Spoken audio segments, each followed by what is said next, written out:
Trova rifugio dalle tue angosce, precarietà di questa vita. Bianche betulle, candide vesti, vecchio d'un faggio, memorie d'estate. Lui Sergei Esenin percorreva i propri versi, la tempesta si placò e la terra mutò arcana, quando il grano diventò un grande mare. La carezza di quel vento mosse lieve. Metti il berretto, assonagli in capo e raccontaci solo astruse verità. Con la sagaccia di Umberto Eco si potrebbe parlare di perplessità, tutti chiusi a chiave dentro la toilette.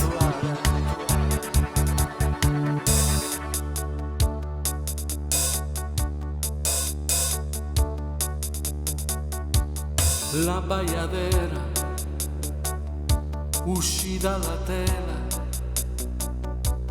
illuse il cielo dipinto al tramonto.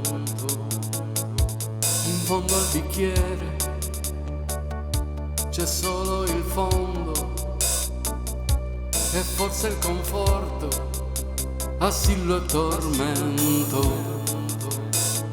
Le domande e le risposte sono azioni, umili gesti. Le speranze sono scene per illusi cineasti. Quando il grano diventò un grande mare, la carezza di quel vento mosse lieve. Metti il berretto, assonagli in capo e raccontaci solo astruse verità.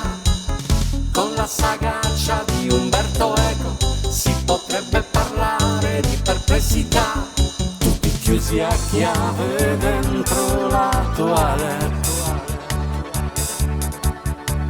Metti il berretto, assonagli in capo e raccontaci solo astruse verità.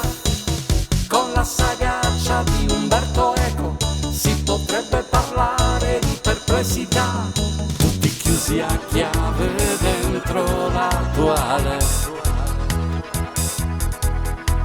Metti il berretto, assonagli in capo e raccontaci solo astruse verità. Con la sagaccia di Umberto Eco si potrebbe parlare di perplessità, tutti chiusi a chiave dentro la toilette.